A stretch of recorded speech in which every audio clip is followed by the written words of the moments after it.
Hello, welcome to Old Nerd Does Cimmerian September. This is episode 2. This time I took a look at Red Sonja's first solo outing in Marvel Comics back in 1976.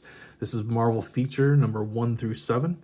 The last episode of Old Nerd Does Cimmerian September, I looked at a Marvel Treasury edition of Conan from 1977 that focused on Red Sonja appearances in the Conan titles. Well, this time we're looking at just Red Sonja. She'd gotten so popular from the time she first appeared in the pages of Conan the Barbarian, and she had a few more appearances over the next couple years, and people loved her so much that here we have her first solo outing. I don't know if you would consider this Red Sonja or if you would consider this Marvel Feature. I think this is technically Marvel Feature is the name of the comic. And this was to be like probably a bunch of the other titles at this time, like Marvel Spotlight, Marvel Presents. Like in Marvel Presents, Guardians of the Galaxy had several issues, a several issue run, and these titles seemed like they were like tryouts. You could try out a title in them, and if it did well in the pages of whatever, like in this case Marvel Feature, if it did well, it could be granted its own title, and that was the case with Red Sonja. After these 7 issues, she was given her own title in 1977. These start off with a couple of reprints in this first issue. I'm not sure where they're reprinted from, but this is Howard Chaykin art, and he does really good. No, I'm sorry. Dick Giordano art. Okay. This is written by Roy Thomas, of course, who does Conan, and got the Robert E. Howard properties brought to Marvel Comics. Written by him and edited, and with pencils by Dick Giordano. Now, Dick Giordano is probably most well known to me as a Batman inker. Like he worked at DC. I think he was pretty high up the pecking order, like editor-in-chief practically at one time. I don't think he was editor-in-chief, but he was up there in the ranks. But he inked Batman a lot, I think. Did he do the art on Batman though? I'm not sure. But that's primarily how I know Dick Giordano.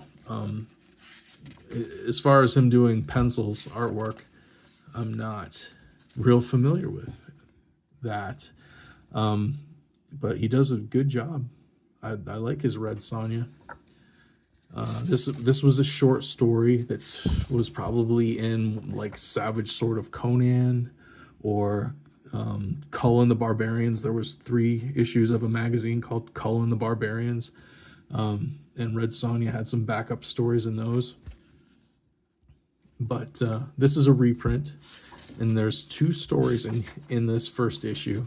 This one is a reprint, and then this one is a reprint as well. This one, I don't think there's credits for this. This artwork is awesome. Who is this artist? I believe it'll tell us here in some place. I think in this text page it will tell us who the artist, and illustrated by Maroto. No, wait. No, that's not it. No, I can't remember who the artist is. And I'm not a speed reader, so I can't skim through there and find out for you. But it's excellent. Artwork is really good. And I'm not sure. I don't believe this one was actually written by Roy Thomas. Very little Robert E. Howard didn't get written by Roy Thomas back in these days. I think there's some pinups in the end here. Or were there pinups in a different spot and I passed them? I can't remember now. I thought there were pinups. Oh, never mind. The pinups were in the Treasury edition, my last episode. Never mind. But There's 7 issues, and in issue number 2, we get a regular creative team of Bruce Jones and Frank Thorne, and Roy Thomas, of course, the editor. And I thought it was odd that no letterer, no colorist, no inker was included in the credits. I thought, well, that's kind of funny. It wasn't until a few issues later that I realized Frank Thorne does the lettering, he does the inking, he does the coloring, as well as the pencils. So he does everything except write it, basically. And Bruce Jones, who I haven't read much Bruce Jones, but he's kind of like he was big in like Eclipse Comics, I remember, some other indies like Pacific Comics, I think, as well, like writing the science fiction anthology books, horror anthology books, or maybe a few one-shots here and there. He had a big run on the Hulk back in the early 2000s that people really liked. But otherwise, I don't know a lot about Bruce Jones, but the little bit that I have read by him is quite good, and these are no exception to that.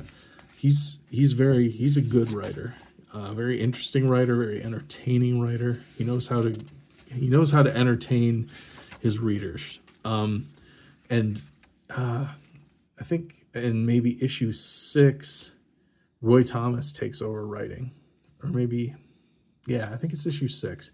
So Bruce Jones wrote 2 through 4. He only wrote, or 2 through 5. He only wrote 4 issues, which is too bad because they were very enjoyable. And Frank Thorne's artwork is really good. I did another video a couple months ago about an indie title, an indie comic that Frank Thorne wrote and drew, and it was called Ribbit, put out by Eclipse Comics back in like the 80s. I can't remember what year, like 87 maybe, 89.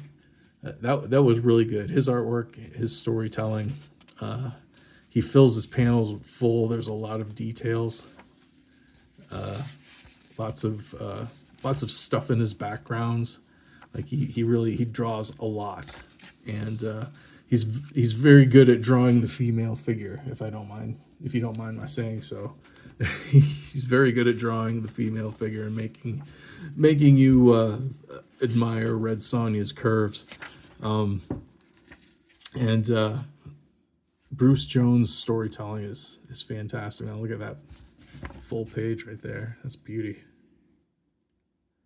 It's just fantastic stuff by Frank Thorne. But yeah, for Cimmerian September, I'm deciding to get out my Conans from my comic book collection, read them. I'm doing a series as well. Old Nerd Reads his Marvel Comics in order, and I wasn't going to do Conan because Conan's kind of is in his own universe, his Robert E. Howard universe, and the rest of Marvel Comics are in the MCU proper. This, the Spider-Man and Avengers and Fantastic Four are all in the New York City universe of modern day America, whereas this takes place in the Hyborian Age or whatever. So they didn't really cross over. I guess when Marvel got Conan back a few years ago, they actually made some kind of title called The Savage Avengers, and somehow, I don't remember how, but Conan ends up on this team of Avengers, which I don't know. It seems kind of silly to me, but whatever. But back when they originally published this stuff, and it's starting in the 70s, Conan was in his own little universe with Kull and with Red Sonja. And I wasn't going to read these at the same time, but with Cimmerian September coming up, and I finally decided, you know what, I'm gonna start reading my Conans and the associated titles along with the rest of my Marvel Comics. So this is kind of a catch-up. I'm catching up to where I'm at in that series right now, which is December of 1976. So I've got to read, these titles all came out prior to that, so I'm catching up. And I'm going to be reading Red Sonja in order with the rest of my Marvel Comics. So if that sounds interesting to you, what I do is I read my Marvel comic collection in publishing date order from the earliest one that I have on through, and I make a video for each one. And that series is going on this channel, so if that sounds good to you, if you're an old nerd like me, 50 plus, please like, share, and definitely subscribe. And stick around, I've got some more Cimmerian September videos coming up. And thanks for watching. I'll see you next time.